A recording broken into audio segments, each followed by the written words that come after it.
പരിണയം മണിക്കൂറുകൾ നീണ്ട രാത്രിയാത്ര. ഒന്നിനെയും വകവയ്ക്കാതെ അവരുടെ ആ ബ്ലാക്ക് BMW കാർ ഇരുട്ടിലൂടെ മുന്നോട്ട് പാഞ്ഞു. ഇടയ്ക്കിടയ്ക്ക് അവരെന്തൊക്കെയോ സംസാരിക്കുന്നുണ്ട്. പക്ഷെ എവിടേക്കോ സ്റ്റക്കായി പോയ ഒരു ഫീലാണ് ആരോഹിക്ക്. സന്തോഷവും സ്നേഹവും ഒക്കെ കൊണ്ട് മനസ്സിങ്ങനെ നിറഞ്ഞു കവിഞ്ഞു നിൽക്കുമ്പോൾ പെട്ടെന്ന് ഒന്നും സംസാരിക്കാൻ കഴിയാത്ത ഒരു അവസ്ഥ. അക്ഷതിനും മനസ്സിലാകുന്നുണ്ടായിരുന്നു ആരോഹിയുടെ മാനസികാവസ്ഥ. ഇഷ്ടപ്പെട്ടതൊന്നിനെ കൈപ്പിടിയിലാക്കിയപ്പോൾ അത്രയും നാൾ ജീവനായി കണ്ട് സ്നേഹിച്ച അച്ഛനെയും അമ്മയും വിട്ടു പോരേണ്ടി വന്ന വിഷമം എല്ലാം അവളുടെ മുഖത്തു നിന്നും അവന് വ്യക്തമായി തന്നെ ഊഹിച്ചെടുക്കാം. ഇടയ്ക്കിടയ്ക്ക് അവൻ്റെ കൈകൾ മടിയിൽ വെച്ചിരിക്കുന്ന ആരോഹിയുടെ കൈകളെ തലോടുന്നുണ്ട്. അവൻ്റെ നേർത്തൊരു സ്പർശം പോലും അവൾക്ക് വല്ലാത്തൊരു ആശ്വാസമാണ് പകർന്നത്. ഇടയ്ക്ക് ഏകദേശം മൂന്നാർ അടുക്കാറാകുമ്പോൾ തൊട്ട് വഴിയരികിലൊക്കെ ചെറിയ ചായക്കടകൾ തുറന്നു വെച്ചിരിക്കും. ഇരുട്ടിനെയും തണുപ്പിനെയും ഒന്നും വകവയ്ക്കാതെ കച്ചവടം ചെയ്യുന്ന ആളുകൾ. അതുപോലൊരു ചായക്കടയ്ക്ക് മുമ്പിലേക്ക് അക്ഷത് കാർ ചേർത്ത് നിർത്തി. സ്വെറ്ററൊക്കെ ഇട്ട് മഫ്ലറൊക്കെ വെച്ച ഒരു ചായക്കടക്കാരൻ. അയാളും മെല്ലെ പുറത്തേക്ക് ഇറങ്ങി വന്നു. എന്നെ സർ വേണ്ടത്? തമിഴ് കലർത്തിയുള്ള മലയാളമാണ്. അക്ഷത് ആരോഹിയെ നോക്കി. ചായയാണോ കോഫിയാണോ? കോഫി മതി. അടഞ്ഞു പോയിരുന്നു ആരോഹിയുടെ ശബ്ദം. 2 കോഫി. അതും പറഞ്ഞ് ആ ചായക്കടയ്ക്ക് മുമ്പിലിട്ട ബെഞ്ചിൽ അവർ രണ്ടാളും ഇരിക്കുകയാണ്. പുറത്തെ കാഴ്ചകളൊക്കെ മങ്ങിയാണ് കാണുന്നത്. നല്ല മഞ്ഞുണ്ട്. ആരോഹിക്ക് തണുക്കുന്നുണ്ട്. അക്ഷയ് കൈ രണ്ടും കൂട്ടിത്തിരുമ്മി കൈവെള്ളയിലേക്ക് ചൂടുവെച്ച് അവളുടെ കവിളിൽ ചേർത്ത് വെച്ചു. ആശ്വാസം തോന്നുന്നുണ്ടോ? വിലങ്ങനെ തലയാട്ടി അവൾ. നല്ല തണുപ്പുണ്ടെങ്കിൽ കാറ് കയറിയിരുന്നു. അക്ഷയ് അവളുടെ കാതോരം പറഞ്ഞു. വേണ്ട, ഈ തണുപ്പിനൊരു സുഖമുണ്ട്. അതും പറഞ്ഞുകൊണ്ട് ആ കടക്കാരൻ നൽകിയ ചൂട് കോഫി ഊതി ഊതി കുടിക്കുവാണ് ആരോഹി. കോഫി കുടിച്ച് പൈസയും കൊടുത്ത ശേഷം അവർ വീണ്ടും ലക്ഷ്യസ്ഥാനത്തേക്ക് പാഞ്ഞു. പിന്നെയും 2 മണിക്കൂറോളം ദൂരം ഉണ്ടായിരുന്നു അവർക്കവിടെ എത്തിച്ചേരാൻ. അങ്ങനെ മൊത്തം 5 മണിക്കൂറത്തെ യാത്രയ്ക്ക് ശേഷം അവരുടെ കാറ് മൂന്നാറിലെ തന്നെ വളരെ ഫേമസ് ആയ ഒരു റിസോർട്ടിന്റെ മുമ്പിലേക്ക് വന്നു. മൂന്നാറിലെ നേർത്ത തണുപ്പ്, ചെറുതായി പറന്നകലുന്ന കോടകൾ ആരോഹിയുടെ ശരീരം കുളിർന്നു. അവൾ ഡോർ തുറന്ന് പുറത്തേക്കിറങ്ങിയ നിമിഷം തന്നെ അക്ഷിതും അവൾക്കൊപ്പം ഇറങ്ങി. പുറകിലെ സീറ്റിൽ നിന്നൊരു ഷോളെടുത്ത് അവൻ അവളെ പുതപ്പിച്ചു. ആ തണുപ്പിൽ ആരോഹിക്കത് വല്ലാത്തൊരാശ്വാസമായിരുന്നു. അപ്പോഴേക്കും റൂം ബോയ് പുറത്തേക്ക് വന്ന് അവരുടെ ലഗേജുകളൊക്കെ എടുത്തു കൊണ്ടുപോയി. അക്ഷിത് ആരോഹിയെ നേരെ കൂട്ടിക്കൊണ്ടുപോയത് അവരുടെ റൂമിലേക്കാണ്. തോട്ടത്തിന് നടുവിലുള്ള ഒരു റിസോർട്ടാണിത്. ചുറ്റും തേയിലയും ഏലവും. ആരോഹി കണ്ണുവിടർത്തി ആ കാഴ്ചകളെ മുഴുവൻ മനസ്സിൽ നിറയ്ക്കാൻ ശ്രമിച്ചു. പക്ഷെ ചുറ്റും ഇരുൾ മൂടിയിരുന്നു. അക്ഷിത് അവളുടെ തോളിലേക്ക് കൈ ചേർത്തു. നമുക്ക് പോയി ഫ്രഷ് ആയിട്ട് വന്നാലോ? ഇന്നലെ ഒരു രാത്രി മുഴുവൻ ഉറങ്ങാത്തതിൻ്റെ ക്ഷീണം ആവോളം ഉണ്ടായിരുന്നു ആ മുഖത്ത്. മറുത്തു പറയാൻ തോന്നിയില്ല ആരോഹിക്കും. അവരിരുവരും നേരെ റൂമിലേക്ക് പോയി. ആ റൂം കണ്ടിട്ട് ആരോഹി അക്ഷരാർത്ഥത്തിൽ ഞെട്ടിപ്പോയിരുന്നു. വളരെ വലിയൊരു ലക്ഷറി റൂമായിരുന്നു അത്. അവിടുത്തെ ഇൻറ്റീരിയറും ലൈറ്റിംഗ് അറേഞ്ച്മെൻറ്റിലൂടെയും ബെഡിൽ വിതറിയിട്ട റോസാപ്പൂക്കളിലൂടെയുമൊക്കെ ആരോഹിയുടെ മിഴികൾ ഓടി നടന്നു. പാതി തുറന്നിട്ട കർട്ടനിടയിലൂടെ അവൾ കണ്ടു ഗ്ലാസ് വാൾ. അത് തള്ളി തുറന്ന് പുറത്തേക്ക് ഇറങ്ങിയവൾക്ക് മുമ്പിൽ മറ്റൊരു ലോകം തന്നെയായിരുന്നു. പ്രൈവറ്റ് പൂളും തേയിലത്തോട്ടങ്ങളും ഏലത്തോട്ടങ്ങളും ഒക്കെയായി വല്ലാത്തൊരു ദൃശ്യവിസ്മയം. ആരോഗ്യ വിശ്വാസം വരാത്ത പോലെ അക്ഷതിൻ്റെ മുഖത്തേക്ക് നോക്കി. ഇഷ്ടായോ? അവൻ്റെ ചോദ്യത്തിന് മറുപടിയൊന്നും പറഞ്ഞില്ല അവൾ. അവനെ ഇറുകി പുണർന്നതേയുള്ളൂ. പിന്നെ മെല്ലെ അവൻ്റെ നെഞ്ചിൽ ചുംബിച്ചു. അപ്പോഴേക്കും അവനോളെ ചേർത്ത് പിടിച്ചു. ഇളം ചൂടുവെള്ളത്തിൽ ഒരു കുളിയൊക്കെ കഴിഞ്ഞു വസ്ത്രമൊക്കെ മാറ്റി പുറത്തേക്ക് ഇറങ്ങി വന്നവൾ. അക്ഷത കുറിച്ച് അധികം നേരമായി അവൾക്ക് വേണ്ടിയുള്ള കാത്തിരിപ്പാണ്. നമുക്ക് താഴെ റെസ്റ്റോറൻറ്റിൽ പോയി ഫുഡ് കഴിച്ചാലോ? അക്ഷത ചോദിച്ചപ്പോൾ ആരോഗ്യം അവൻ്റെ കയ്യിൽ പിടിച്ചിരുന്നു. ഇരുവരും മെല്ലെ താഴേക്ക് നടന്നു. അപ്പോഴാണ് ആരോഹിയുടെ ഫോണിലേക്ക് വസുധ വിളിച്ചത്. ഒരു നിമിഷം അവൾ വല്ലായ്മയോടെ ഓർത്തു. ഇവിടെ എത്തിയിട്ട് ഇത്രയും നേരമായിട്ടും താൻ അമ്മയൊന്നും വിളിച്ചു പറഞ്ഞില്ല. അവൾക്കതിൽ വല്ലാത്ത കുറ്റബോധം തോന്നി. കോൾ എടുക്കാതെ എന്തോ ആലോചിച്ചിരിക്കുന്ന ആരോഹിയുടെ കയ്യിൽ തട്ടി അക്ഷിത്. എടോ, കോളെടുത്ത് സംസാരിക്ക, അമ്മയാ. അവൾ മെല്ലെ ഫോൺ എടുത്ത് ചെവിയോരം ചേർത്തു. എന്തായി മോളെ, നിങ്ങൾ എത്തിയോ? എത്തിയമ്മേ, കുറച്ച് സമയമായി. ഞാൻ വിളിക്കാൻ മറന്നുപോയി. അതിനിപ്പോ എന്താ, അമ്മയ്ക്ക് തോന്നി തിരക്കാകൂന്ന്.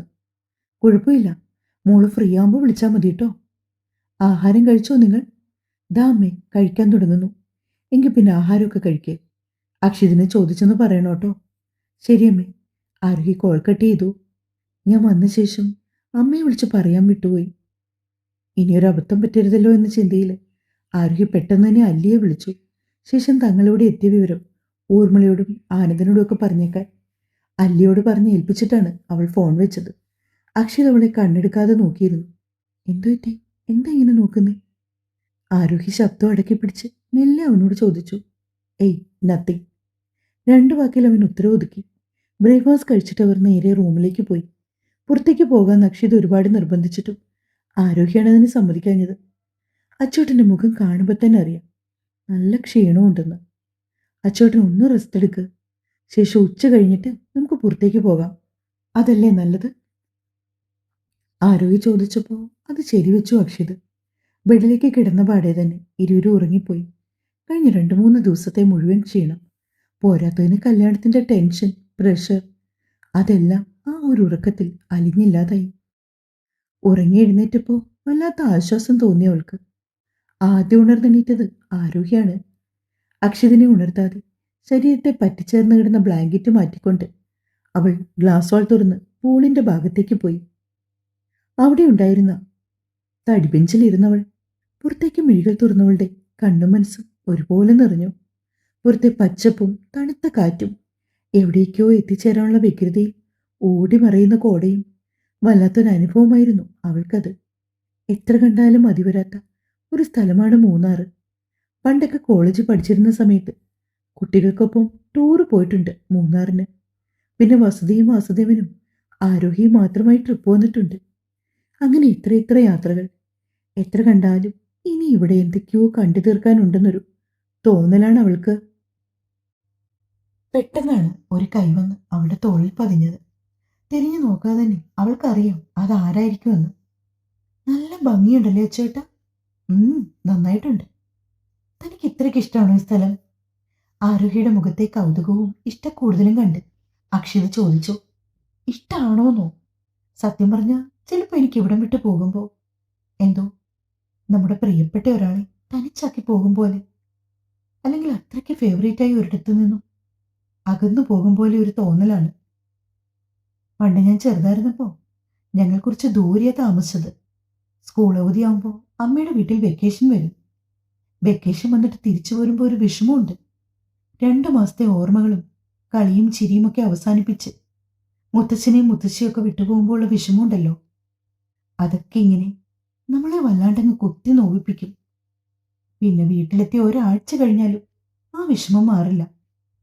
അതുപോലെ തന്നെയാണ് എനിക്ക് ഈ മൂന്നാർ വന്നിട്ട് തിരികെ പോകുമ്പോൾ. അത്രയ്ക്ക് പ്രിയപ്പെട്ടൊരിടമാണ്. ആരോഹിയുടെ വായിൽ നിന്നും അടർന്നു വീഴുന്ന വാക്കുകളിൽ നിന്ന് തന്നെ അക്ഷിക്ക് ഊഹിക്കാവുന്നതേ ഉള്ളൂ അവൾക്ക് അത്രമാത്രം പ്രിയപ്പെട്ടതാണ് ഈ സ്ഥലമെന്ന്. ഇവിടുത്തെ തണുപ്പും കാറ്റും മഞ്ഞും പച്ചപ്പും പ്രകൃതിയും ഒക്കത്തിനും ഒരു പ്രത്യേക ഭംഗിയാണ്. ആരോഹി വീണ്ടും വാചാലേ, എനിക്ക് വിശക്കുന്നുണ്ടോ? ഉണ്ട്. ഫുഡ് ഇങ്ങോട്ട് കൊണ്ടുവരാൻ ഞാൻ വിളിച്ചു പറയാം. അതും പറഞ്ഞുകൊണ്ട് അക്ഷിത അകത്തേക്ക് കയറിപ്പോയി. ആരോഹി വീണ്ടും പഴയ കാഴ്ചകളിലേക്ക് കണ്ണുനട്ടങ്ങനെ ഇരുന്നു. അല്പസമയത്തിന് ശേഷം റൂം പോയി ഫുഡ് കൊണ്ടുവന്ന് സെർവ് ചെയ്തിട്ടപ്പോൾ അപ്പോഴേക്കും അക്ഷിത ആരോഗ്യെ വിളിച്ചു. അവൾ അകത്തേക്ക് കയറിയിരുന്ന് ആഹാരം കഴിച്ചു. ഇനി നമുക്ക് എവിടെയെങ്കിലുമൊക്കെ പോവണ്ടേ? ആരോഗ്യ ആവശ്യത്തോടെ തലകുലുക്കി. ഒരു ലൂസ് പാൻറ്റും ഷോർട്ട് ടോപ്പുമാണ് ആരോഗ്യയുടെ വേഷം. മുടി ഒന്നായി പിന്നിയിട്ടിരിക്കുകയാണ്. ടോപ്പിന്റെ മുകളിൽ കൂടി ഒരു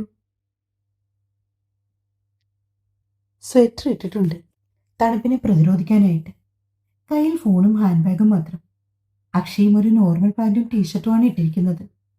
അവൻ്റെ ടീഷർട്ടിൻ്റെ മുകളിലൂടെ ഒരു ചെറിയ ഹൂഡി മോഡൽ ഡ്രസ്സ് ഇട്ടിട്ടുണ്ട്. ഇരുവരും കാറിൽ തന്നെയാണ് മൂന്നാർ മൊത്തം ചുറ്റിക്കണ്ടത്.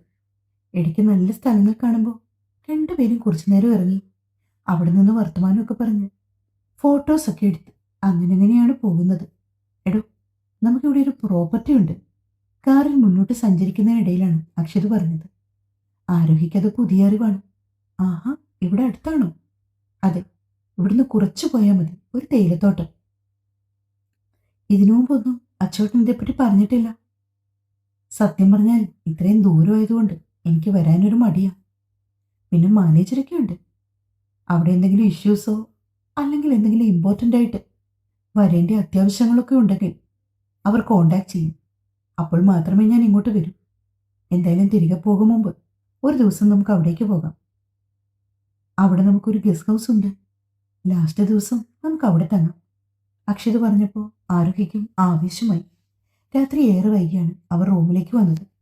അപ്പോഴാണ് താഴെ ക്യാമ്പ് ഫയർ ഉണ്ടെന്ന് റൂം ബോയ് പറയുന്നത്. പിന്നെ ഒന്നും ചിന്തിച്ചില്ല. രണ്ടുപേരും ഫ്രഷായി നേരെ താഴേക്ക് ഇറങ്ങി വന്നു. പല പല സ്ഥലങ്ങളിൽ നിന്ന് വന്ന ഒരുപാട് ആളുകളുണ്ട് അവിടെ. ഫ്രണ്ട്സും ഫാമിലിയുമായിട്ട് വന്നവർ, കപ്പിളായിട്ട് വന്നവർ, അങ്ങനെ കുറച്ച് അധികം ആളുകൾ. അവരുടെ ടീമിലേക്കാണ് അക്ഷയും ആരോഗ്യം ചെന്ന് ജോയിൻ ചെയ്തത്. പിന്നെ പാട്ടൊക്കെ വെച്ച് ഡാൻസൊക്കെ കളിച്ച് വല്ലാത്തൊരു മൊമെൻ്റ് ആയിരുന്നു അത്. അപ്പോഴാണ് ഒരു ചെറുപ്പക്കാരൻ അക്ഷിതിൻ്റെ അടുത്തേക്ക് വന്ന് പരിചയപ്പെടുന്നത്. അക്ഷിത് മേനോനല്ലേ? അതെ. ആ മുഖം ഓർത്തെടുക്കാൻ ശ്രമിച്ചുകൊണ്ട് അക്ഷി പറഞ്ഞു, ഞാൻ മഹേഷ്. അവൻ കൈനീട്ടിയപ്പോഴാണ് അക്ഷിതിന് ആളെ പിടികിട്ടിയത്. മുമ്പ് എവിടെയോ വെച്ചൊന്ന് കണ്ടിട്ടുണ്ട്, പക്ഷെ ഓർത്തെടുക്കാൻ കഴിയുന്നില്ല. അക്ഷിത് ആലോചനയോടെ നിന്നു. ഓർക്കുന്നുണ്ടോ? അന്നൊരിക്കൽ ഒരു ഫ്ലൈറ്റ് യാത്രയിൽ നമ്മൾ കണ്ടിട്ടുണ്ട്. ആ, ഞാൻ ഓർക്കുന്നു. ഐ തിങ്ക് എസ് പിയിൽ വർക്ക് ചെയ്യുന്ന മഹേഷ്. ആ, അത് തന്നെ. അക്ഷിത് ഓർത്തെടുത്ത് പറഞ്ഞതും മഹേഷ് ചിരിയോടെ തലകുലുക്കി. ഫാമിലി ആയിട്ടാണോ? അതെ, വൈഫുണ്ട്. വിവാഹം കഴിഞ്ഞോ? ഏയ്, ജസ്റ്റ് മാരീഡ്. ഇന്നലെയായിരുന്നു ഞങ്ങളുടെ വിവാഹം. ഓ, happy married life. Thank you Mahesh. മഹേഷിൻ്റെ ഫാമിലിയൊക്കെ? വൈഫുണ്ട്. വിവാഹം കഴിഞ്ഞിട്ട് 1 മന്ത് ആകുന്നു. വൈഫിനെ കൊണ്ടുവന്നില്ലേ?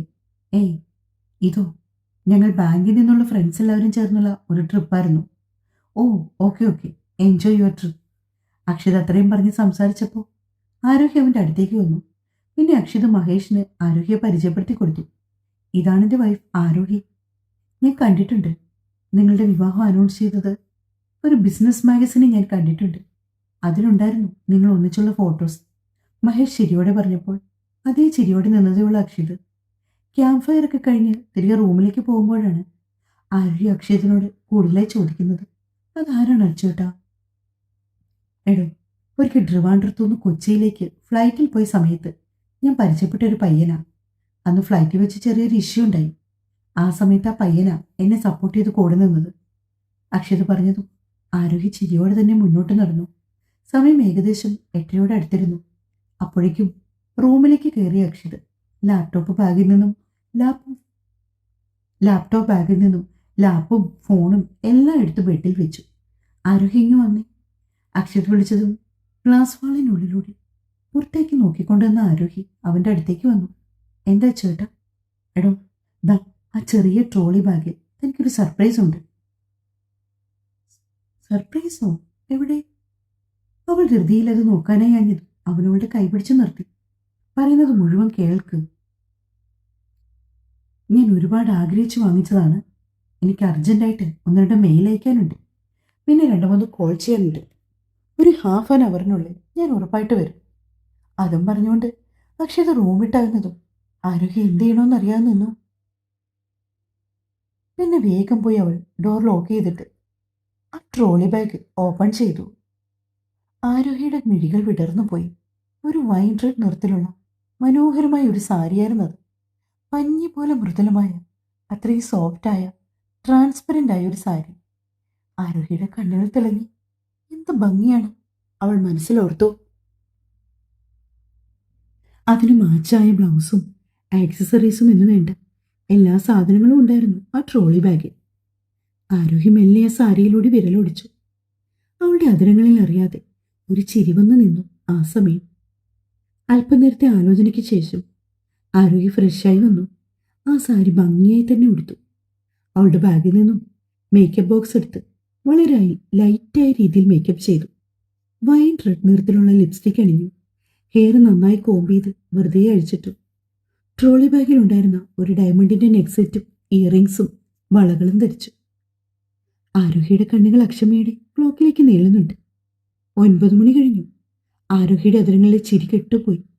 9:09 കാലോട് അടുത്തപ്പോഴാണ് ഡോറിൽ ആരോ നോക്ക് ചെയ്യുന്ന ശബ്ദം കേട്ടത്. പിന്നാലെ അവളുടെ ഫോണിലേക്ക് അക്ഷിതിന്റെ കോൾ എത്തി. ആരോഗ്യ ഡോറും തുറക്കും. വളരെ മൃദുവായ അക്ഷയുടെ ശബ്ദം. കണ്ണുകളൊന്ന് ഇറുക്കി അടിച്ചുകൊണ്ട് മനസ്സിനെ വരുതിയിലാക്കി. ആരോഗ്യ പോയി മെല്ലെ ഡോർ തുറന്നു. അക്ഷിതിന്റെ കണ്ണുകൾ തിളങ്ങിപ്പോയിരുന്നു. ആ സമയം വല്ലാത്തൊരു ഭംഗിയുണ്ടായിരുന്നു അവളെ ആ സാരി കാണാൻ. ട്രാൻസ്പെറൻ്റായ സാരിയിൽ അവളുടെ അഴകളവുകളെല്ലാം എടുത്തറിയാൻ സാധിക്കുന്നുണ്ടായിരുന്നു. അവൾക്കായി അത് തിരഞ്ഞെടുക്കുമ്പോൾ മനസ്സിലൊരു ഊഹം ഉണ്ടായിരുന്നു. ആരോഗ്യം ഇതൊടുത്തു കഴിയുമ്പോൾ എങ്ങനെയിരിക്കുന്നു. അതിനേക്കാളും ഒരുപാട് മുകളിലായിരുന്നു റിയാലിറ്റി. അക്ഷിത് അകത്തേക്ക് കയറിക്കൊണ്ട് ഡോറ് മെല്ലെ അടച്ചു. Really beautiful. അക്ഷിത് അവളെ ചേർത്ത് പിടിച്ച് ആ കാതോരം പ്രണയാതുരമായി മൊഴിഞ്ഞു. അക്ഷിത് ഫ്രഷായി വരാമെന്നും പറഞ്ഞു വസ്ത്രവുമെടുത്ത് വാഷ്റൂമിൽ കയറിയതാണ്. മഞ്ഞു മൂടിയ തേയിലത്തോട്ടങ്ങളുടെ രാത്രി ഭംഗി ആസ്വദിച്ച് വാളിനരികിൽ നിന്നും ആരോഗ്യം ഡ്രസ് മാറി പുറത്തേക്ക് ഇറങ്ങി വരുമ്പോൾ അക്ഷിത് കാണുന്നത് മറ്റെല്ലാം മറന്ന് ഗ്ലാസ് വാളിനപ്പുറത്തേക്ക് മതി മറന്ന് നോക്കി നിൽക്കുന്നവളെയാണ്. മെല്ലെ അവൻ അവളെ പുണർന്നുകൊണ്ട് അവളുടെ പനങ്കുല പോലെ പിന്നോട്ട് കിടക്കുന്ന മുടിയിഴകൾ വകഞ്ഞു മാറ്റി പിൻകഴുത്തിലേക്കൊന്ന് ചുണ്ടു ചേർത്തു. അവൻ മുൻപിൽ തെളിഞ്ഞു കാണുന്ന മങ്ങിയ കാഴ്ചയിൽ ലയിച്ചു നിന്നവൾ പെട്ടെന്നൊന്ന് ഞെട്ടി. അച്ചേട്ടാ. ആരോഗ്യയുടെ ശബ്ദവും തണുത്തുപോയി. ഒരു മൂളലോടെ അങ്ങനെ തന്നെ നിന്നവൻ പുറകിലോട്ട് കൈ നീട്ടി തന്റെ തോളിൽ അമർന്നിരിക്കുന്ന അക്ഷിതിന്റെ കവളിൽ കൈ വെച്ചു ആരോഹി. എന്റെ മുഖം ഉയർത്തിക്കൊണ്ട് അവളെ തനിക്ക് നേരെ തിരിച്ചു നിർത്തിയവൻ ഇന്ന് മെല്ലെ അവളുടെ നെറ്റിയിലേക്കൊന്ന് ചുണ്ടമർത്തി. ഒരു വൈൻ റെഡ് കളറിലെ കുർത്തയും വൈറ്റ് പാൻറ്റുമാണ് അക്ഷിയുടെ വേഷം. ഇരുവരുടെയും മിഴികൾ തമ്മിലിടഞ്ഞു. അവനെ മുഖമുയർത്തി നോക്കാൻ കഴിയാത്തത്ര നാണത്തിൽ അവളുടെ മുഖം കുതിർന്നുപോയി. അവൾ കണ്ണുകൾ ഇറക്കിയടച്ചു. ഞൊടിയിടയിൽ അവന്റെ അധരങ്ങൾ അവളുടെ കൺപോളകൾക്ക് മുകളിൽ പതിഞ്ഞു. വെട്ടിവിറയ്ക്കുന്ന തണുപ്പിലും ആ ചുംബനം അവളെ പൊള്ളിച്ചു. അവന്റെ തീക്ഷ്ണമായ നോട്ടത്തിലും കരുത്തുറ്റി ചേർത്ത് പിടിക്കലിലും ആരോഗ്യയുടെ നെഞ്ചൊന്ന് താളം തെറ്റി മിടിച്ചു. സംഭരിച്ചു വെച്ച ധൈര്യമല്ല ഇല്ലാതാകും പോലെ അവൾക്ക് തോന്നി. ഒന്നുമിനീർ ഇറക്കിക്കൊണ്ട് അവനിൽ നിന്ന് അകലാൻ ശ്രമിച്ചവളെ എടുത്തുയർത്തി അക്ഷിത്. പിടയ്ക്കുന്ന മിഴികൾ ഇറുക്കിയടച്ചു ആരോഹി. അവന്റെ കൈക്കരുത്തിൽ വായുവിലേക്ക് ഉയർന്നപ്പോൾ ആരോഹിക്കുള്ളിലൂടെ ഒരു മിന്നൽ പിണർ പാഞ്ഞു പോകും പോലെ തോന്നി. ആ സാരിയുടെ തലപ്പ് അവളുടെ തോളിൽ നിന്നും പതുക്കെ വഴുതി താഴേക്ക് വീണു. മിഴികൾ എത്ര ഇറുക്കിയടിച്ചാലും അവന്റെ തീക്ഷ്ണമായ നോട്ടം ഇപ്പോഴും തന്നിലേക്കാണെന്നറിയാതെ അവൾ പൊളഞ്ഞുപോയി. അച്ചേട്ടാ വിട്. ആരോഹിയുടെ സ്വരം ചെറുതായി ഇടറി. പക്ഷേ ആ വാക്കുകളെ തടയാനുള്ള ആഗ്രഹത്തേക്കാൾ അവനിലേക്ക് ചേരാനുള്ള വെമ്പലായിരുന്നു മുന്നിട്ട് നിന്നത്. അക്ഷിത് അവളെ ഒന്നുകൂടി അവന്റെ ഉടലോട് ചേർത്ത് വെച്ചു. പതുക്കെ അവളെ ബെഡിലേക്ക് ഇരുത്തിക്കൊണ്ട് അവളുടെ മുഖം ഇരു കൈകളിലും കോരിയെടുത്തു. കണ്ണുകളിലെ പേടി മാറ്റാൻ എന്നോണം അവളുടെ നെറ്റിയിൽ മൃദുവായി ചുംബിച്ചു. സ്വന്തമാക്കട്ടെ ഞാൻ എല്ലാ അർത്ഥത്തിലും. അവന്റെ ആ ആരോഹി നോട്ടം ആരോഹിയുടെ മുഖം കുനിഞ്ഞുപോയി. അവൻ ചൂണ്ടുവിരലാൽ അവളുടെ മുഖം ഉയർത്തി. പറ, എല്ലാ അർത്ഥത്തിലും ഞാൻ എന്റേതാക്കിക്കോട്ടെ. തന്നിലേക്ക് അലിഞ്ഞു ചേരാൻ വെമ്പി നിൽക്കുന്നവന്റെ ആ ചോദ്യം അവൾ അവനെ ഇറുക്കിപ്പുണർന്നു. ഉടയാടകൾ വേർപെട്ടു. നേർത്ത ചൂട് തങ്ങി നിന്ന മുറിയിൽ ഇരുവരുടെയും ശ്വാസോച്ഛ്വാസങ്ങളും കിതപ്പും കളിയും ചിരിയും കുറുകലും ഉയർന്നു കേട്ടു. സാവധാനം, വളരെ സാവധാനം അക്ഷിത ആരോഗ്യ എല്ലാ അർത്ഥത്തിലും തൻ്റേതിൽ മാത്രമാക്കി മാറ്റി. വല്ലാത്തൊരു രാത്രിയായിരുന്നു അത്. ഒരിക്കലും മറന്നുപോകാൻ കഴിയാത്ത വിധം അത്രമേൽ സുഖമുള്ള ഒരു രാത്രി. പിറ്റേന്ന് പുലർച്ചെ അക്ഷിയേക്കാൾ മുൻപേ ആരോഗ്യം ഉണർന്നു.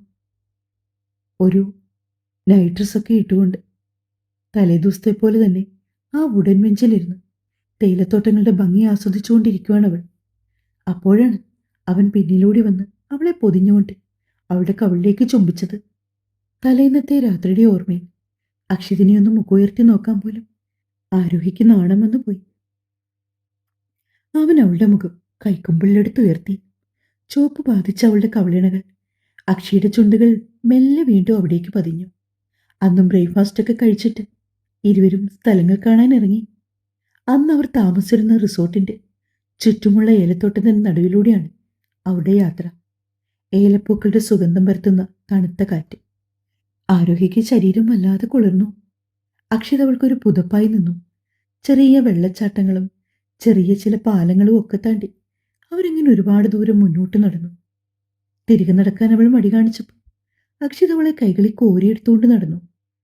അവിടെ ഇവിടെയായി നിന്ന ചില സഞ്ചാരികളൊക്കെ ആ കാഴ്ച കണ്ടൊന്ന് ചിരിതൂകിയെങ്കിലും അവരാരെയും ശ്രദ്ധിക്കാൻ നിന്നില്ല. അക്ഷയും ആരോഹിയും അവർ രണ്ടുപേരും മാത്രമുള്ള ഒരു പ്രത്യേക ലോകത്തായിരുന്നു. നാളത്തെ ദിവസം റൂം വെക്കേറ്റ് ചെയ്തിട്ട് അക്ഷിതിൻ്റെയൊക്കെ ഗസ്റ്റ് ഹൗസിലേക്ക് പോകാനാണ് അവർ പ്ലാൻ ചെയ്തിരിക്കുന്നത്. അന്നും വൈകിട്ട് ബിസിനസ് കാര്യങ്ങൾക്ക് വേണ്ടി അരമണിക്കൂർ സമയം ലോഞ്ചിലേക്ക് പോയതാണ് അക്ഷിത്. പക്ഷേ വളരെ ധൃതിയിലായിരുന്നു അവൻ തിരികെ വന്നത്. എന്താ ചേട്ടാ, എന്തു പറ്റി? അവൻ്റെ മുഖത്തെ വെല്ലായ്മ കണ്ടത് ആരോഹി ചോദിച്ചു. ഏയ് എടോ, ഐ എം റിയലി സോറി. പെട്ടെന്ന് അക്ഷയ് പറഞ്ഞതും ആരോഹി കാര്യം മനസ്സിലാവാതെ അവനെ നോക്കി. എന്താ ചേട്ടാ, എന്താ പറ്റിയേ? എടോ, നമ്മുടെ ഒരു ക്ലയൻറ്റ് ഒരു 2 വീക്സിന് ശേഷം ഒരു മീറ്റിംഗ് പറഞ്ഞു. പക്ഷേ ഇമ്മീഡിയറ്റ് ആയിട്ട് അവർ കുറച്ച് നേരത്തെ ഫ്ലൈ ചെയ്തു. അപ്പോൾ അർജൻറ്റായിട്ട് നാളെ മോർണിംഗ് 10 എനിക്ക് ആ കോൺഫറൻസ് അറ്റൻഡ് ചെയ്യണം. ആരോഹിയുടെ മുഖത്തെ തെളിച്ചം മുഴുവൻ കെട്ടുപോയി. നമുക്ക് നമുക്ക് പിന്നീട് ഒരു ദിവസം വന്നാലോ? ഇന്ന് രാത്രി തന്നെ ഇവിടുന്ന് തിരിക്കേണ്ടി വരും. അക്ഷയ് പറഞ്ഞതും അവൾക്കത് വല്ലാത്ത വിഷമമായി. പിന്നെ ഓഫീസ് കാര്യമാണല്ലോ എന്നോർത്തപ്പോൾ തൻ്റെ വിഷമത്തേക്കാളും പ്രാധാന്യം കൊടുക്കേണ്ടത് മറ്റു പലതിനുമാണെന്ന ചിന്തയിൽ ആരോഗ്യ പെട്ടെന്നുള്ളിലെ വിഷമമൊക്കെ മറച്ചുകൊണ്ട് അക്ഷിതിന് ധൈര്യം പകർന്നു. അതിനെന്താ ഏട്ടാ, നമുക്ക് പെട്ടെന്ന് തന്നെ പോകാം. പിന്നീട് ഒരിക്കൽ നമുക്ക് വരാം. അവളുടെ ആ വാക്കുകൾ അവന് വലിയ ആശ്വാസമാണ് പകർന്നത്. പിന്നെ ഒന്നും ചിന്തിച്ചില്ല. പെട്ടെന്ന് തന്നെ പാക്ക് ചെയ്ത് അവരിരുവരും വീട്ടിലേക്ക് യാത്ര തിരിച്ചു. പുലർച്ചെയാണ് അവർ വീട്ടിലെത്തിയത്. വരുന്ന കാര്യം ഊർമിളയോട് പറഞ്ഞിരുന്നില്ല. വെളുപ്പിനെ ആനന്ദൻ വന്ന് ഡോർ തുറന്നു കൊടുത്തു. അയാൾക്കറിയാം അവൻ നേരത്തെ വരുമെന്ന്. അയാളോട് മാത്രം വിളിച്ചു മീറ്റിങ്ങിന്റെ കാര്യം അക്ഷയ് പറഞ്ഞു. ചെന്ന പാടെ തന്നെ അവരിരുവരും മുകളിലെ അക്ഷയതിന്റെ മുറിയിലേക്ക് പോയി. ബെഡിലേക്ക് കയറി കിടന്നത് മാത്രമേ ഓർമ്മയുള്ളൂ. കിടന്ന പാടെ ഇരുവരും ഉറങ്ങി. അത്രത്തോളം ക്ഷീണമുണ്ടായിരുന്നു. യാത്രാക്ഷീണവും ഡ്രൈവ് ചെയ്ത ക്ഷീണവും എല്ലാമായി പിറ്റേന്ന് ഏകദേശം 8 മണിയോട് അടുത്തപ്പോഴാണ് രണ്ടുപേരും ഉണർന്നെഴുന്നേറ്റത്. അതിനോടകം തന്നെ ആനന്ദം പറഞ്ഞു അക്ഷയും ആരോഹിയും തിരികെ എത്തിയെന്നുള്ള വാർത്ത എല്ലാവരും അറിഞ്ഞിരുന്നു. ഊർമിളയുടെ അതരങ്ങളിൽ ഒരു വിജയിച്ചിരി വിടർന്നു. ഫ്രഷായിട്ട് ആരോഹി അക്ഷയും ഒരുമിച്ചാണ് താഴേക്ക് ഇറങ്ങി വന്നത്. അക്ഷിത് ഓഫീസിൽ പോകാനുള്ള വേഷത്തിലാണ്. ശേഷം ബ്രേക്ക്ഫാസ്റ്റ് ഒക്കെ കഴിച്ച് അവൻ മാത്രമായി ഓഫീസിൽ പോയി. എങ്ങനെയുണ്ടായിരുന്നു മോളെ ട്രിപ്പൊക്കെ? ഊർമിളയാണ്. ലിവിംഗ് റൂമിൽ അച്ഛനും അനനയും അല്ലിയും ഉണ്ട്. ചോദ്യത്തിന്റെ പിന്നിലെ ദ്വയാർത്ഥം മനസ്സിലായെങ്കിലും ആരോഹി ചിരിയോടെ തന്നെ നിന്നു. നല്ല ട്രിപ്പായിരുന്നമ്മേ, ശരിക്കും എൻജോയ് ചെയ്തു. 2 വാക്കുകളിൽ ഉത്തരം ഒതുക്കിക്കൊണ്ട് അവൾ മുകളിലെ മുറിയിലേക്ക് പോയി. പിന്നെയും 2 ദിവസങ്ങൾ കഴിഞ്ഞുപോയി. ഇതിനിടെ അക്ഷിതിന്റെ ചില ബന്ധുക്കളൊക്കെ വീട്ടിൽ വന്നും പോയി നിൽക്കുന്നുണ്ട്. വിവാഹത്തിന് പങ്കെടുക്കാൻ കഴിയാത്തവരൊക്കെ സമയം കിട്ടുമ്പോൾ വന്ന് ആരോഗ്യെ കണ്ടു മടങ്ങി. നാളെയാണ് അർജുന്റെ വിവാഹം. എടോ, നാളെയല്ലേ തൻ്റെ കസിന്റെ വിവാഹം? ബാൽക്കണിയിലിരുന്ന് ഫോൺ നോക്കിക്കുന്ന ആരോഹിയുടെ അടുത്തേക്ക് വന്ന് അക്ഷത ചോദിച്ചപ്പോൾ ആരോഹി വലിയ താല്പര്യമില്ലാത്ത രീതിയിൽ ഒന്നും മൂളി. പോകണ്ടേ നമുക്ക്? ഓ വേണ്ട, എനിക്ക് പോകാനൊന്നും താല്പര്യമില്ല. ഏയ്, അത് പറഞ്ഞാൽ പറ്റില്ല. നാളെ നമ്മൾ 2 പേരും അർജുന്റെ വിവാഹത്തിന് പോകും. ചുണ്ടിലൊളിപ്പിച്ച ക്രൂരമായ ഒരു ചിരിയോടെ അക്ഷിത അത് പറഞ്ഞതും ആരോഹി അവന്റെ ആ ഭാവത്തിന്റെ അർത്ഥം വേർതിരിച്ചറിയാനാവാതെ സംശയത്തോടെ അവന്റെ മുഖത്തേക്ക് നോക്കി നിന്നു. തുടരും. കഥ വായിച്ചിട്ട് അഭിപ്രായം പറയണേ. ഇഷ്ടമായെങ്കിൽ ഇന്നലെ തന്നതുപോലെ നിങ്ങൾ സപ്പോർട്ട് തരണേ. ലൈക്ക് തരാനും ഷെയർ ചെയ്യാനും കമൻറ്റ് ചെയ്യാനും ഒന്നും മറക്കല്ലേ. ഒപ്പം നമ്മുടെ ചാനൽ ആരെങ്കിലും സബ്സ്ക്രൈബ് ചെയ്യാതെ കാണുന്നുണ്ടെങ്കിൽ ദയവ് ചെയ്തൊന്ന് സബ്സ്ക്രൈബ് ചെയ്യണേ.